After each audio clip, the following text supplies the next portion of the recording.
Decíamos que en la capa de red, en el modelo TCP/IP,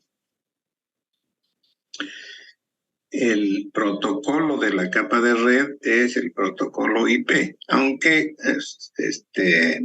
con él hay otros protocolos que en sí sirven de apoyo a IP. ¿Ya? El protocolo IP,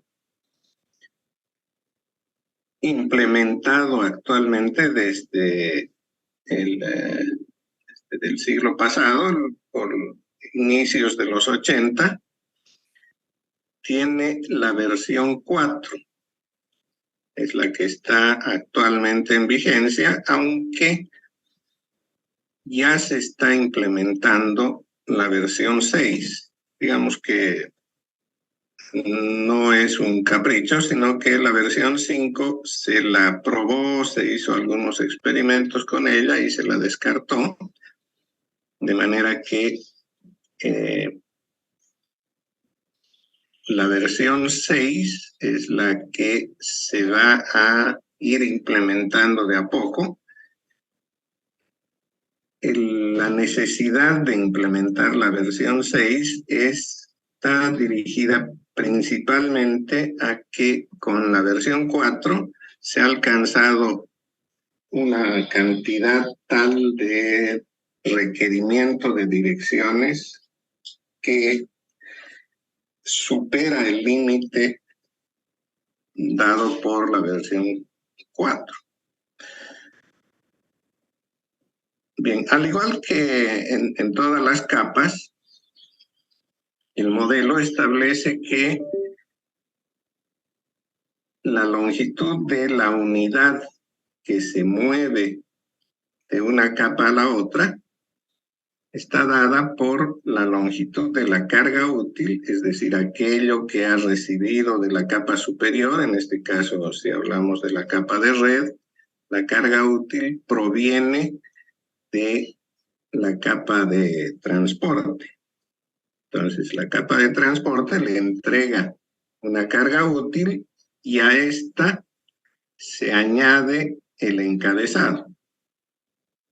Entonces, lo que va a servir de unidad para el protocolo IP, es decir, aquello que la capa de red pretende llevar de un host a otro, es lo que se denomina un datagrama,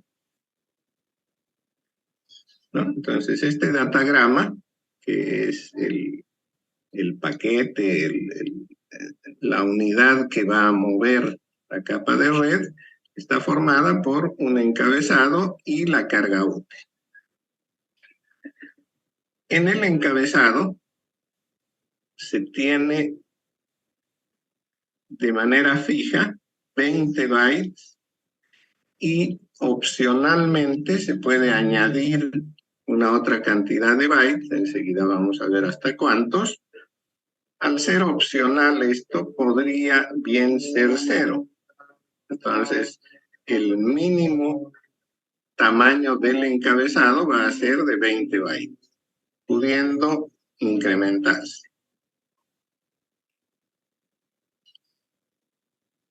Bien, entonces, con esto en mente, vayamos a ver cuál es el formato que tiene el encabezado en IP versión 4.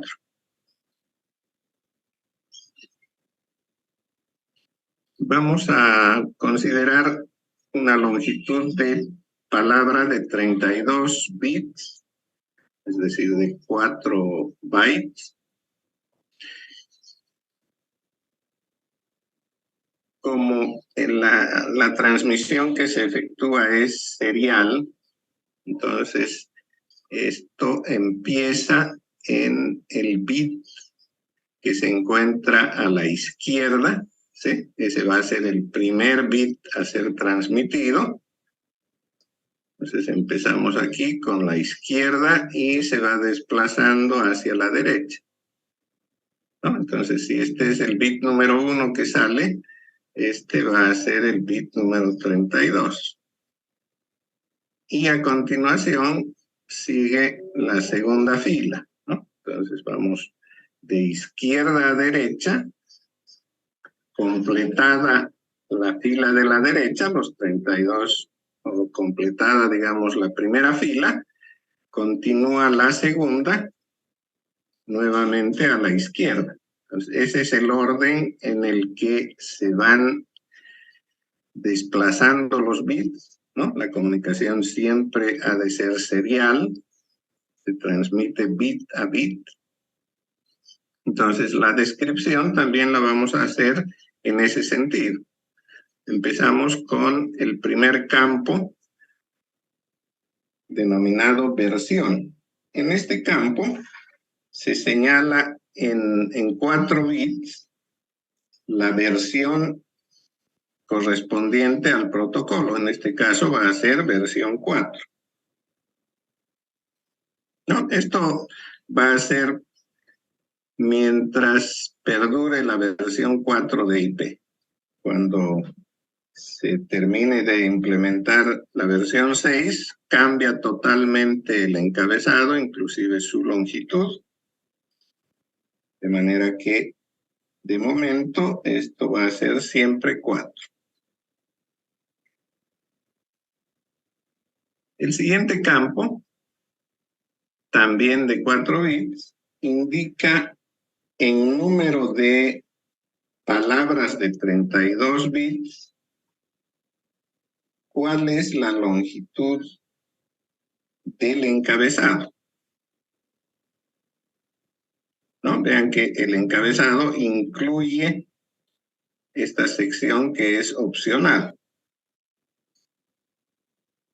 Entonces, el mínimo que debe tener la longitud del encabezado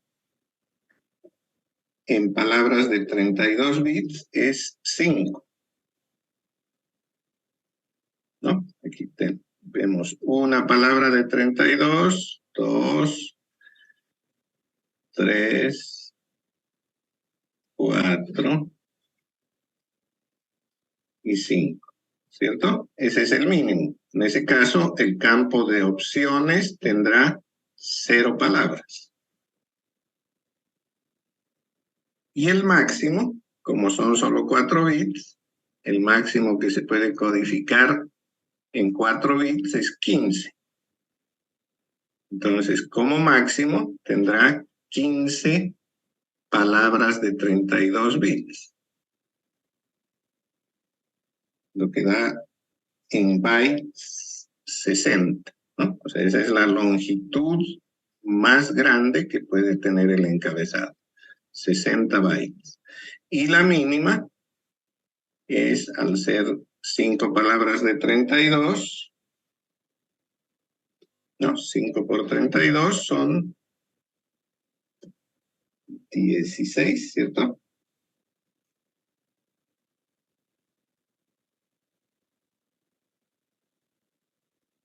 Es decir, 20. ¿Estoy bien? 5 por 32, ¿cuánto es?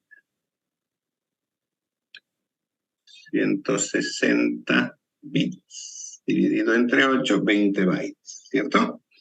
Entonces, la longitud del encabezado mínima es de 20 bytes, cuando las opciones tienen una longitud 0, y el máximo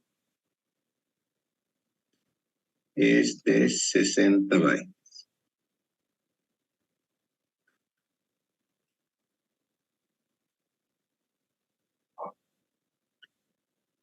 Okay.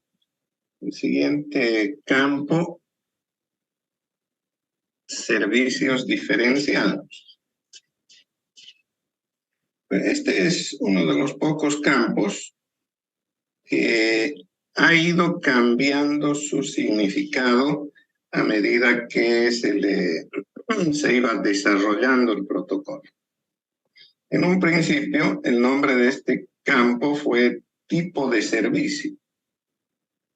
Y el propósito era distinguir entre diferentes clases de servicios.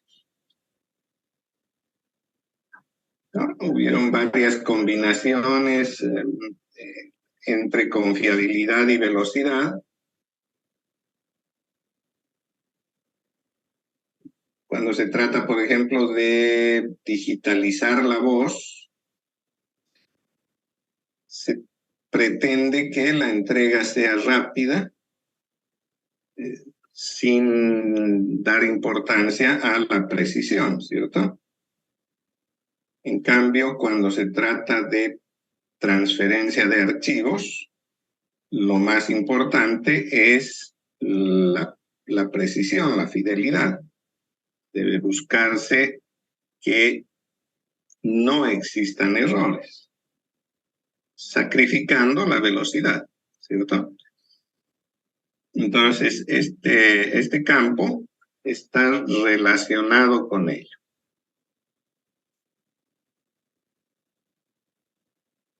El siguiente campo señala la longitud total. La longitud total incluye tanto el encabezado como la carga útil. Entonces, es la longitud total del datagrama. Tiene una longitud de 16 bits, por lo tanto, puede tener un máximo de 65.535 bytes. Sumando, como les decía, tanto el encabezado como la carga útil.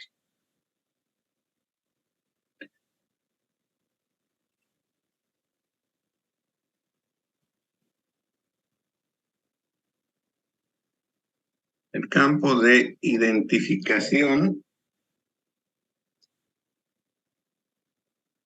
es necesario para que el host destino determine a qué paquete pertenece un fragmento. Decíamos que los datagramas son fragmentos, son partes de el paquete que ha recibido la capa de red de parte de la capa de transporte. Entonces,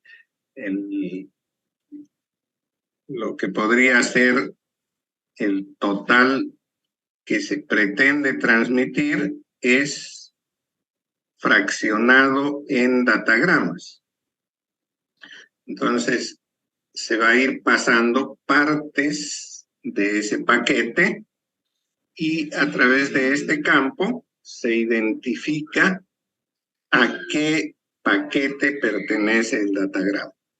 Entonces, en este campo se codifica los paquetes, identificando de esta manera los fragmentos que lo componen.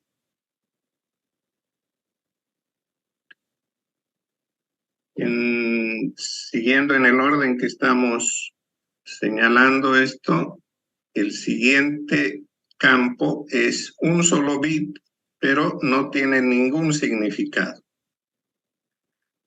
Entonces hay un bit vacío ahí sin significado alguno. Y a continuación vienen dos bits que están relacionados con la fragmentación. El primero, este que está marcado como DF, viene del inglés do not fragment, es decir, que indica que no se debe fragmentar. Por lo tanto, el datagrama es todo el paquete que se pretende enviar. Posiblemente sea simplemente un código de control.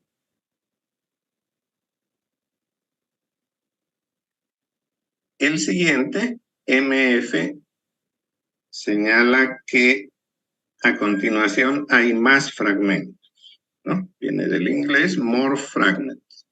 Entonces, se entiende que este no es el último fragmento, sino que hay más.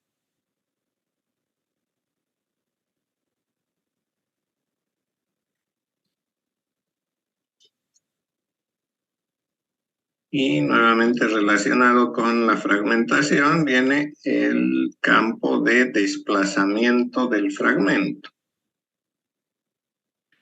Este tiene 13 bits.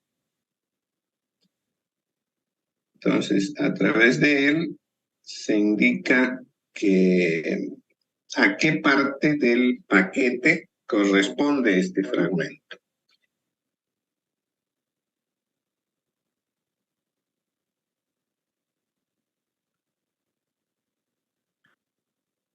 Seguimos la descripción. El siguiente campo, denominado tiempo de vida, es un campo de 8 bits, o sea, de un byte. Y con él se envía un contador, ¿no? Lo que habíamos mencionado. Ese contador se utiliza para limitar el tiempo de vida de un paquete. Entonces, en cada salto que se produce en la capa de red, se va descontando este contador y cuando llega a 0 se lo descarta.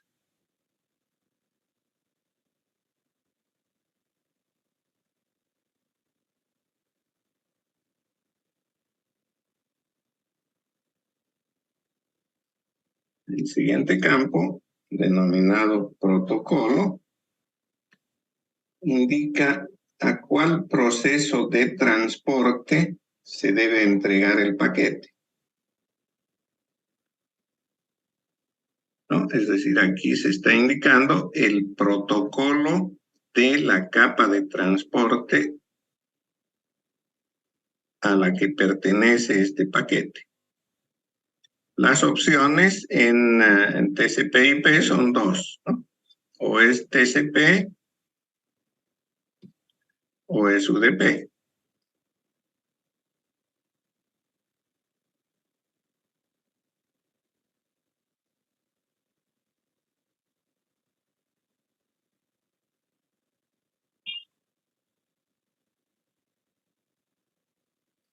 Sin embargo, hay otros protocolos más que se utilizan en la capa de transporte, eso ya nos va a tocar ver más adelante.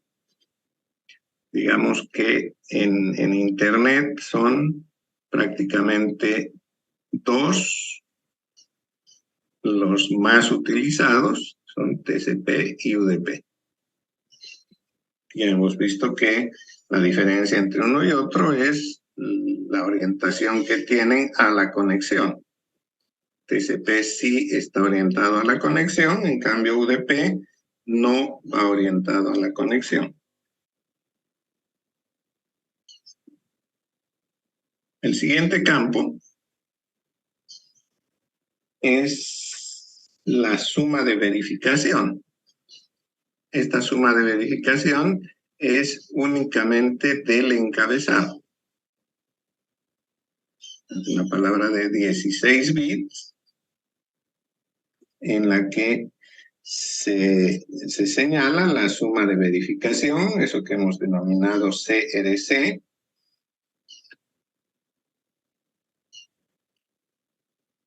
Obviamente esto de que esté limitado a 16 bits está limitando también el polinomio que se utiliza para el cálculo.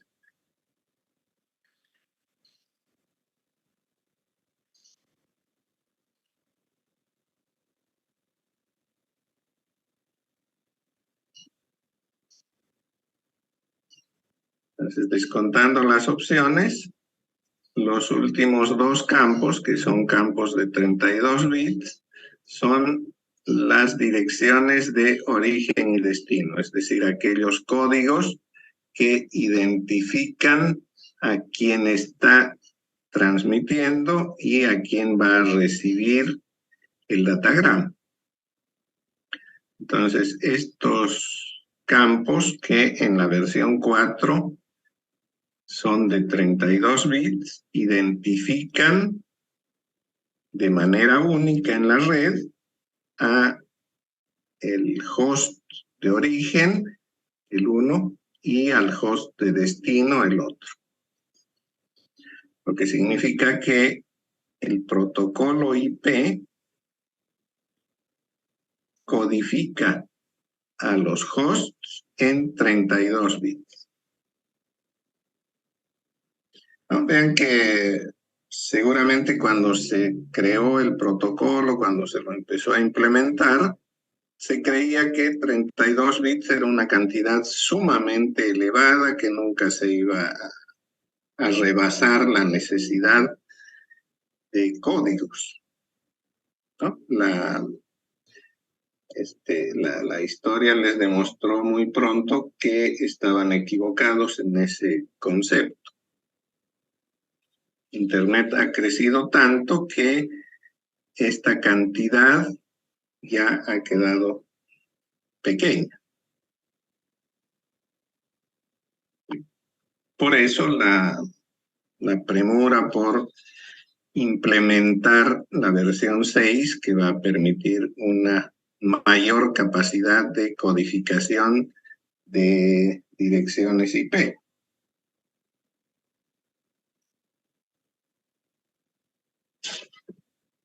No, enseguida nos vamos a ocupar con más detalle de esto de las direcciones de origen y destino.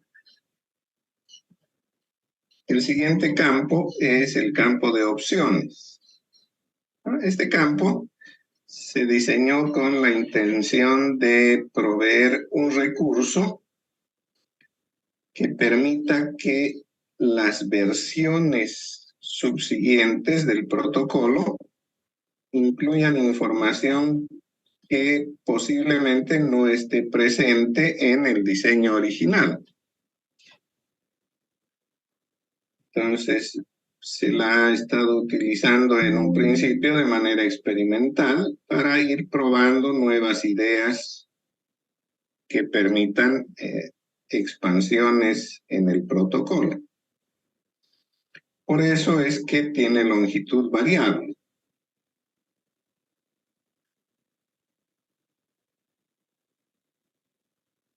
Este campo de opciones identifica estas opciones con un código de 1 byte, ¿no? Que es lo que va a ir primero, es decir, que si existe ese campo de opciones, aquí en el primer byte se indica el código que corresponde a la opción.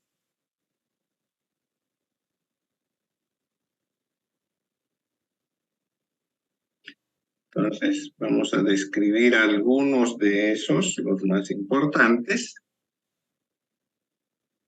¿No? Estamos hablando de el primer byte del campo de opciones.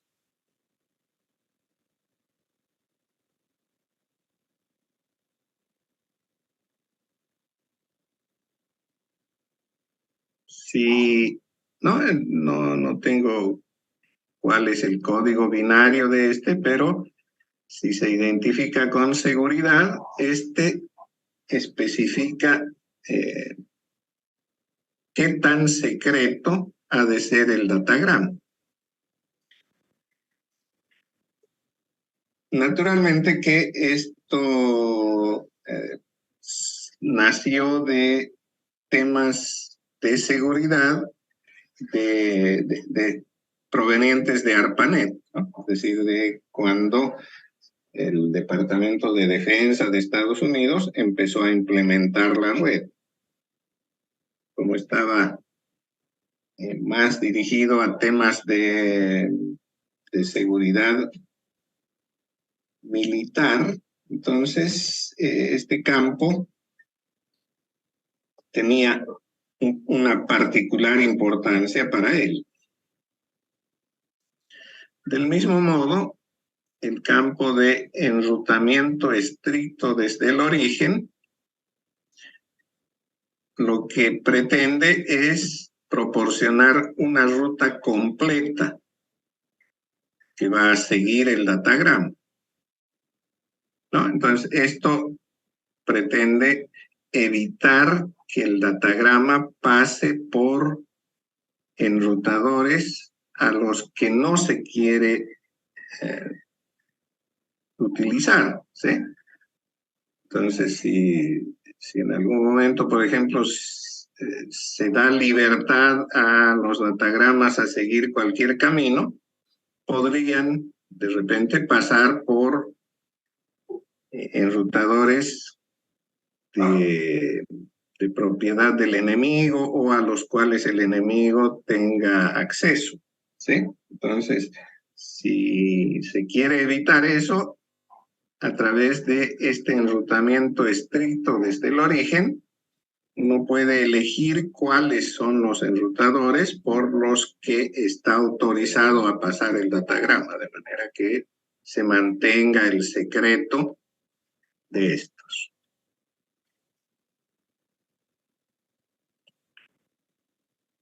¿No? El siguiente campo, enrutamiento libre desde el origen, requiere que el paquete pase por los enrutadores indicados en la lista y en el orden que se ha especificado, ¿no? Entonces, todo esto vean que está ligado con temas de seguridad.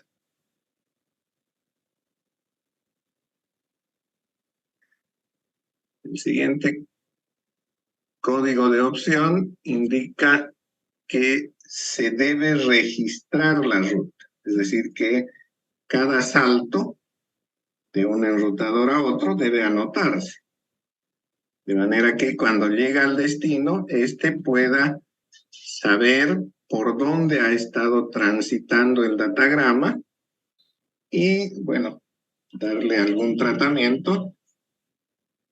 Repito, todo relacionado con seguridad.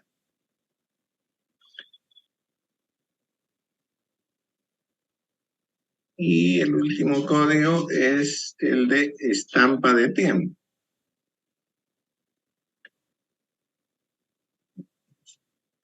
Digamos que está relacionado con el registro de la ruta. Y lo que hace es, además, registrar la dirección IP de cada enrutador, el cual debe indicar el tiempo en 32 bits en el que ha transitado el datagrama por él, ¿no? Entonces, eso va a permitir hacer una traza más precisa de la ruta que ha seguido y el tiempo que ha permanecido, ¿sí? Entonces, podría permitir evitar eh, que se hubiese manipulado de alguna manera el datagrama en algún enrutador.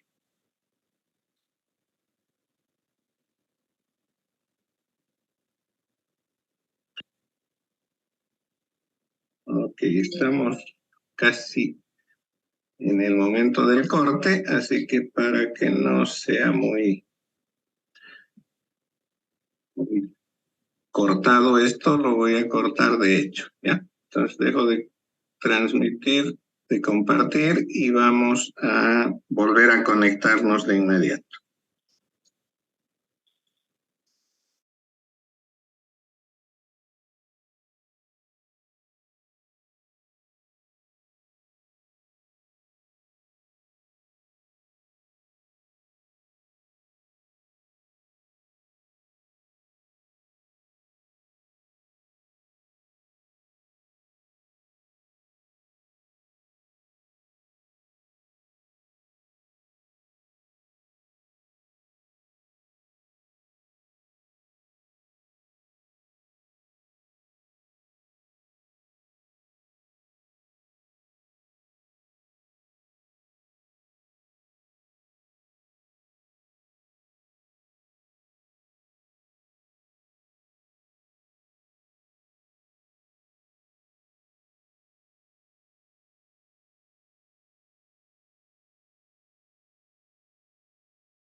variables 128, 32 y 8, sumando 168.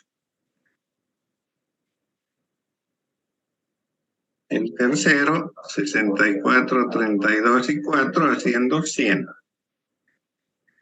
Y el cuarto byte suma 152. Entonces, esta combinación de 32 bits, que sería una dirección IP, se la maneja en decimal, porque eso es más cómodo para el ser humano, como 192.168.100.152. ¿No? Entonces, cada uno de los octetos expresado en decimal, separado con un punto del resto. Esa es la forma en que resulta adecuado, más cómodo para su tratamiento por el ser humano.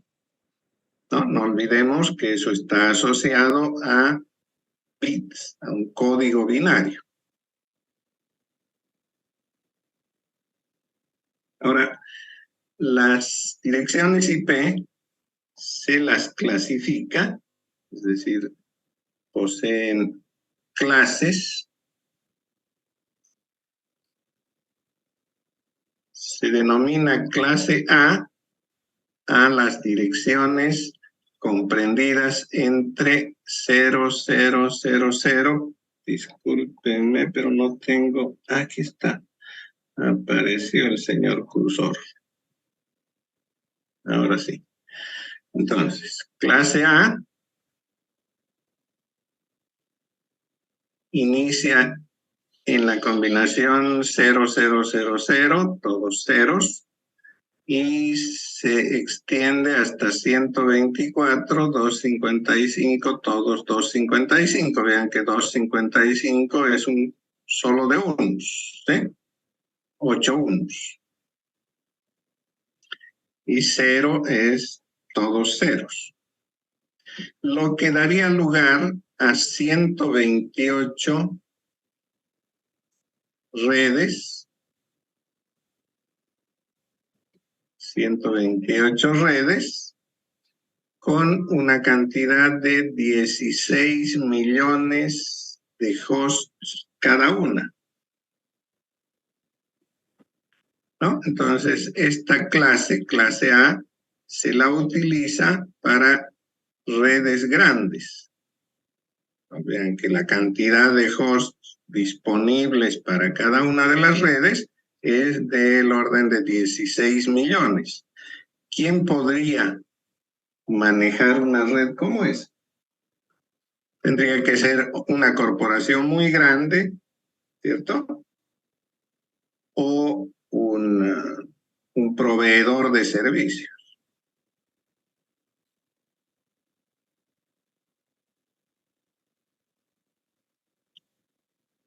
A continuación, vean que secuencialmente 127 y todos unos a continuación, si le sumo 1, va a desplazar haciendo todo 0 y el 1 que se acarrea suma a 127 haciendo 128 todos ceros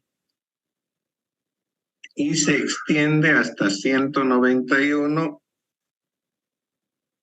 y todos unos a continuación, o sea, 255, 255, 255, produciendo una cantidad de redes de 16.384, con la posibilidad de que cada una pueda disponer de 65.000 y más hosts. Entonces, esto está destinado a redes de mediano tamaño, ¿no? Se considera mediana una red que posea como máximo 65.500 hosts. Nuevamente cae en la categoría de redes bastante grandes, ¿sí? inferiores obviamente a las de clase A, pero 65,000 hosts de pronto podría manejar una corporación muy extendida en la Tierra, ¿cierto? No tanto como la de clase A, pero bastante grande. Siguiendo en orden, clase C, ¿no? Por la forma en que hemos pasado de una a otra, si le añado 1 aquí, se desplazan 3 ceros y acarrea 1 al 191 de clase B, haciendo 192.0000, la primera dirección disponible para clase C, y se extiende hasta 223 y todos unos, haciendo un total de 2 millones y un poco más de redes, y cada una podría tener hasta 254 hosts. Estas se consideran redes pequeñas, ¿no? Corporaciones pequeñas que no posean una gran cantidad de hosts. Máximo de 254. Las siguientes dos combinaciones, las siguientes dos clases, denominadas D y E, son la una de carácter experimental, destinada a la investigación, la clase E, y la otra, la clase D, es para lo que se conoce como multicast. Es decir, aquellas redes en las que se puede transmitir información a todos o algunos, digamos, dentro de un grupo de los restantes hosts. Ahora, decíamos que en clase A, y por eso aparece un asterisco ahí, si bien hay 128 combinaciones, no todas están disponibles, porque hay direcciones denominadas especiales. Está queriendo aparecer eso. Aquí está. Entonces, en el intervalo de 127.00 hasta 127.255, o sea, el extremo de la clase A, la red, digamos, con direcciones más altas, no se utiliza y está reservada como dirección denominada de loopback. ¿Qué quiere decir loopback? Quiere decir, les hablaba de, en algún momento, del comando ping. Este lo que hace es provocar que el destinatario reenvíe el mensaje inmediatamente, ¿no? Decíamos que se lo puede utilizar para medir el tiempo de respuesta, el tiempo de permanencia en la red entre ida y vuelta.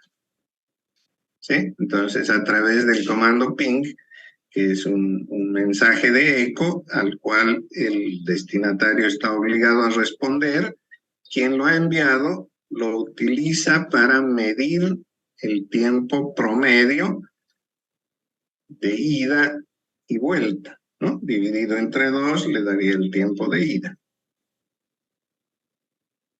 Entonces, esta cantidad de combinaciones no está disponible, digamos, no se debe utilizar para señalar hosts.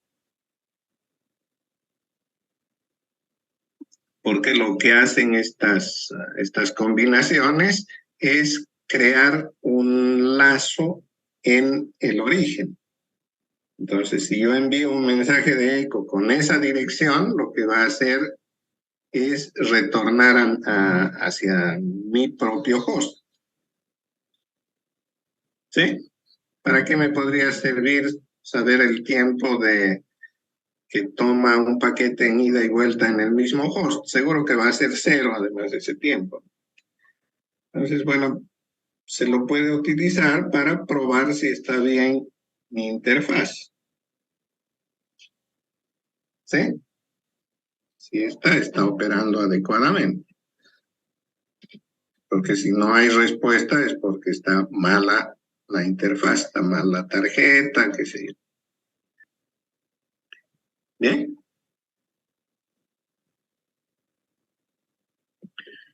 Esta lámina no se ve muy bien, pero están señaladas algunas otras direcciones IP consideradas especiales.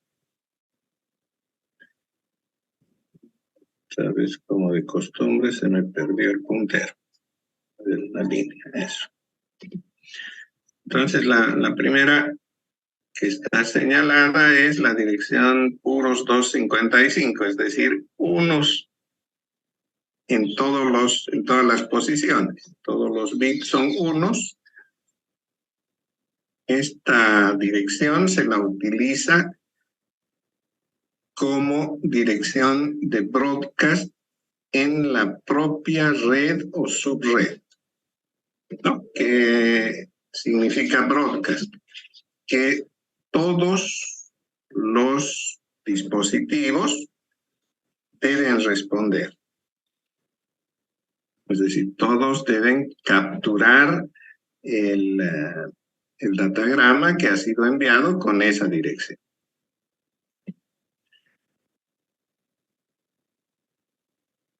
La combinación todos ceros sirve para señalar cualquiera.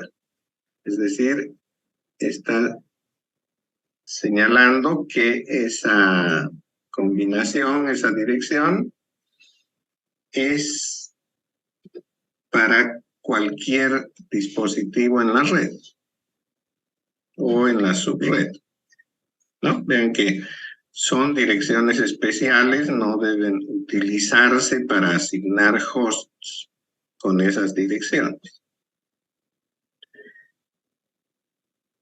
En la tercera dice host a 0, es decir, el campo que identifica a un host no debería ser 0 porque esto identifica a toda la subred. Por ejemplo, esta combinación, la dirección 147.156.00, identifica a la subred 147.156, porque el campo de host está todo en 0. Ahora, lo inverso de esto, si todo el campo de host está en unos, o sea, en 255, esto identifica la dirección de broadcast de la subred, es decir, aquel mensaje al que todos los hosts deben considerar, es decir, deben procesar. Como ejemplo, para la misma red del caso anterior, 147.156, esa es la dirección de la red, en tanto que el campo de host está todo en 255, significa que en esa red, en la 147.156, todos los hosts van a considerar el mensaje. Siguiendo para abajo, si el campo de red está en 0, esto identifica un host de la red a la que se está haciendo mención. ¿no? Para el ejemplo anterior, si en lugar de 147, 156 pongo 00, lo que estoy haciendo es ubicar simplemente el campo de host. Estoy identificando qué host de esa red o subred quiero hacer mención.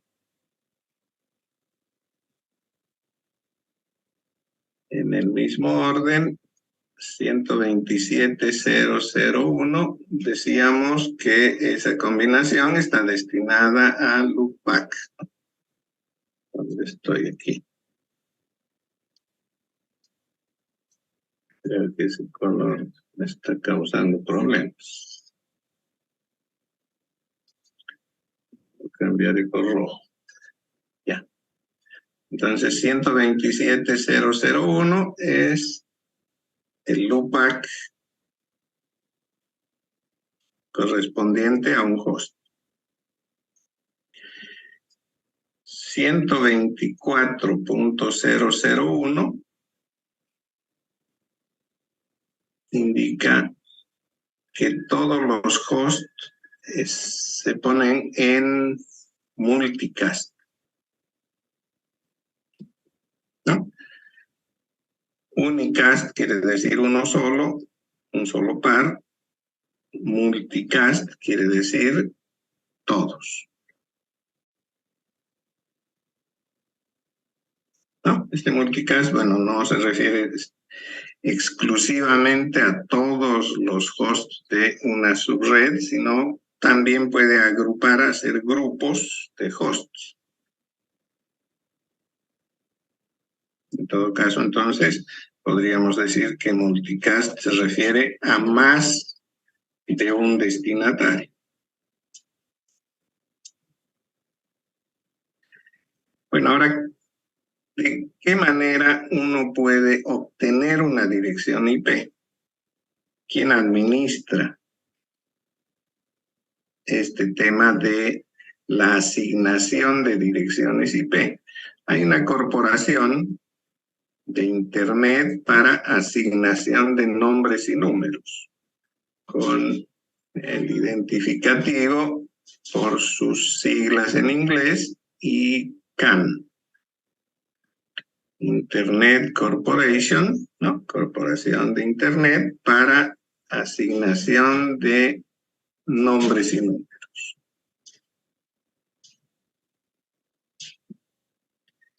Bueno, de números quiere decir de direcciones IP numeradas del modo que hemos señalado. El tema de los nombres es algo que va asociado con esto, ¿sí? Por ejemplo, cuando yo quiero ingresar a la página de Google, no tengo necesariamente que saber cuál es su dirección IP, ¿no? Si quiero entrar a la página de la Universidad René Moreno, no indico la dirección IP, no tengo por qué saberla de memoria, ¿cierto? Simplemente escribo uagrm.edu.bo. Identifico a través de ese nombre lo que corresponde con una dirección IP. No, para ello hay un protocolo que hace la traducción, pero esa traducción se basa en una tabla, una base de datos que está registrada a través de esta corporación. Entonces, ellos hacen el registro a solicitud del usuario, hacen el registro, una vez asignada la dirección IP numérica, de con qué nombre se va a asociar esa dirección. Entonces, ya no es necesario que uno para hacer uso de esa de esa página tenga que acordarse cuál es la dirección IP. Simplemente debes recordar el nombre, y el nombre, bueno, es de fácil identificación, ¿no? Nombre de la universidad a través de sus siglas, la extensión EDU porque se trata de una unidad educativa, y BO porque se trata de Bolivia, ¿cierto? Entonces es un tanto más fácil el acordarse de un nombre que de acordarse de una dirección numérica como tal. Y quien hace esa traducción, decía, es un protocolo en base a una base de datos, ¿no? Valga la redundancia, una base de datos generada a través de el registro en la corporación ICANN.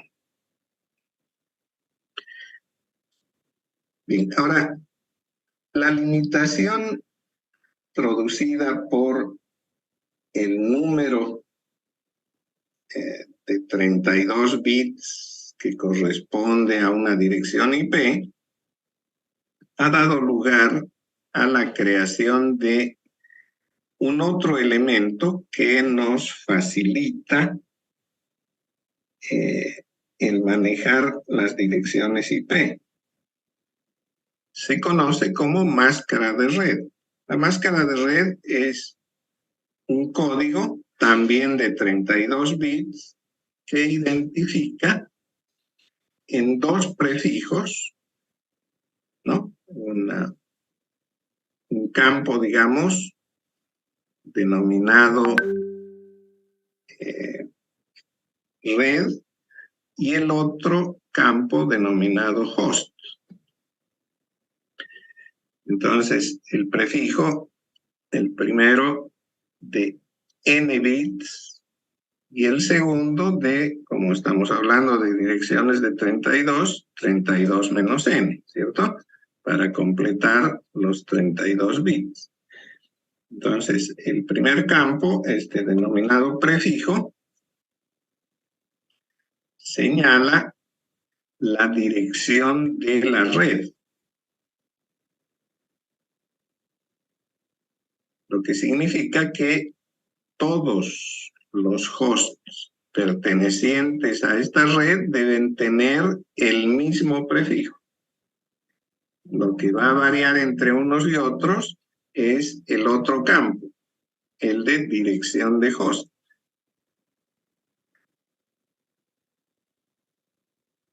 Bien, entonces dependiendo de la longitud que tenga cada uno de ellos, podemos hablar de redes pequeñas o redes grandes, ¿cierto? Si el campo destinado a dirección de host es pequeño, el número de bits, eso da lugar a pocas combinaciones, ¿cierto? Decíamos en clase C apenas 254 combinaciones. En clase B esto llegaba a, no me acuerdo bien, 16,000 creo. Y en clase C a muchos millones. O perdón, en clase A muchos millones. Bien. Entonces, ¿cómo es la máscara de red para identificar el prefijo? El prefijo de la máscara de red está formada por todos unos. Y el del campo de host, todos ceros. Entonces, una cantidad de unos consecutivos está señalando cuántos bits corresponden al prefijo, es decir, a la dirección de red. Y el restante, 32 menos n, corresponderá a los hosts, es decir, cuántos hosts componen como máximo esa red.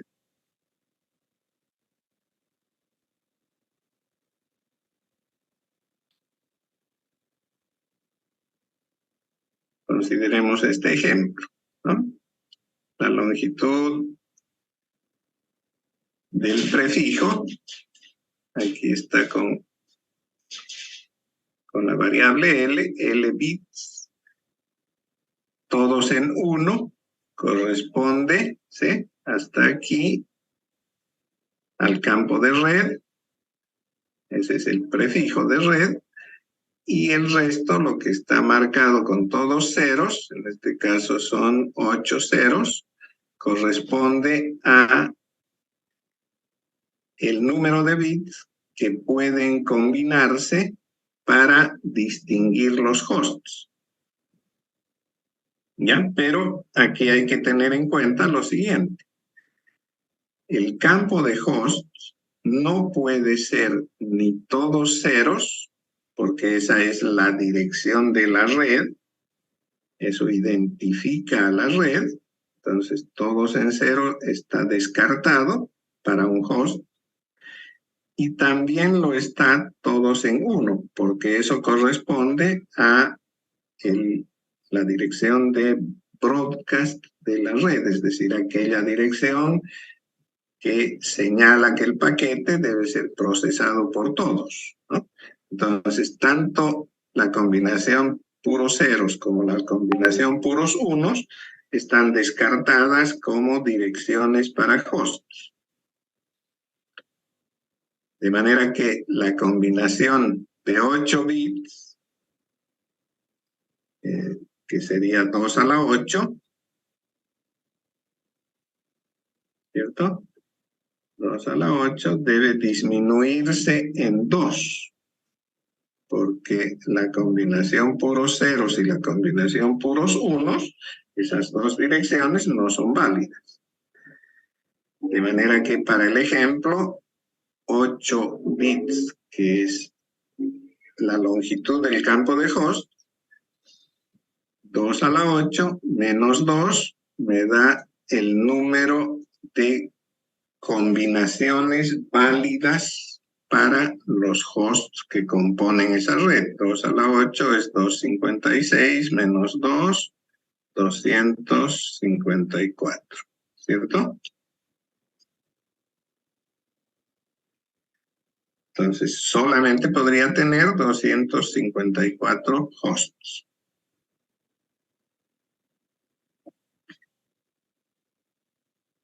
Ahora, para facilitar ciertas distribuciones dentro de una red, se ha creado un tratamiento denominado BLSM, que esto viene del inglés Variable Length Subnet Mask, o sea, máscara de subred de longitud variable. Ya, esto de variable se refiere a que difiere de lo que es la clase a la que pertenece la red.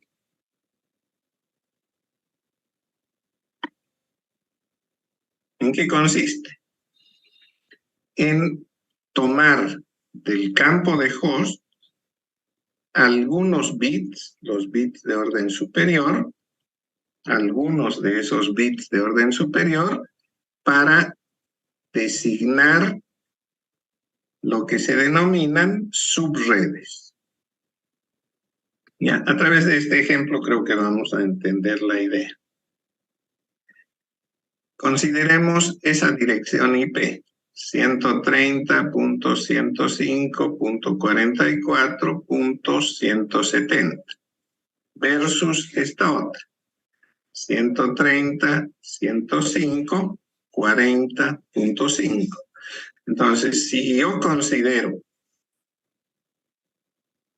al ser esta una dirección IP con el campo de red, es decir, el prefijo en 16 bits, todos los hosts tienen el mismo prefijo, 130.105. Y lo que los distingue es el resto, los 16 bits que completan esa dirección, es decir, para un caso 44.170 y 40.105. Entonces, si utilizo esta máscara, los dos hosts señalados están en la misma red, ¿cierto? Es decir, la máscara está ocupando 16 bits, porque ese es el número de unos en la máscara de red. El prefijo es de 16 bits.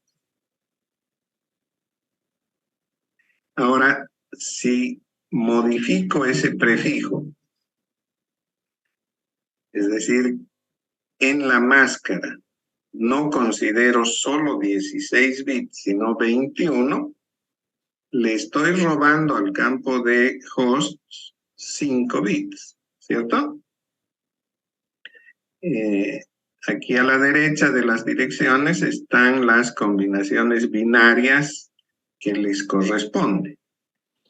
Entonces, he considerado una máscara de longitud 21 para este ejemplo y noten que los 5 bits de orden superior del campo de host son iguales para las dos direcciones. Entonces, esto hace que se mantenga aquello que había mencionado, que los dos hosts pertenecen a la misma red. Al haberme introducido ya dentro del campo de hosts, a esto se denomina subred, es decir, aquella subred que posee máscara 21 incluye a esos dos hosts. Los dos pertenecen a la misma subred. ¿Qué sucede si la máscara, bueno, aquí está en decimal y dice que la dirección IP 130.105.44.170 con máscara 21 tiene una dirección de subred, ¿ya? No debería decir red aquí, sino subred. Perdón, un segundo.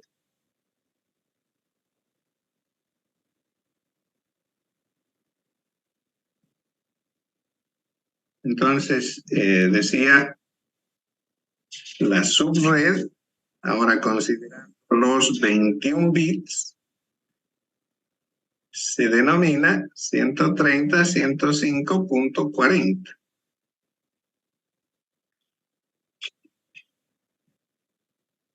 Y es la misma para los dos hosts. Lo que difiere en uno y otro es el resto de los bits, ¿no? Hemos tomado 5 de 16, que dan 11 bits. Si considero en binario ese conjunto de 11 bits traducido al decimal, en el primer caso me da 1193, en el otro me da 5. ¿Cierto? Vean, más fácil en el segundo, todos ceros, solamente son unos, el que tiene peso 4 y el que tiene peso 1. 4 más 1, 5. Entonces, con máscara 21, tengo la misma subred para los dos y obviamente diferente dirección de host. Dentro de esa subred se distinguen el uno del otro, pero los dos pertenecen a la misma subred. Ahora vamos a cambiar el esquema, vamos a poner 22 bits como máscara. Es decir, que nos vamos a robar uno más del campo de host.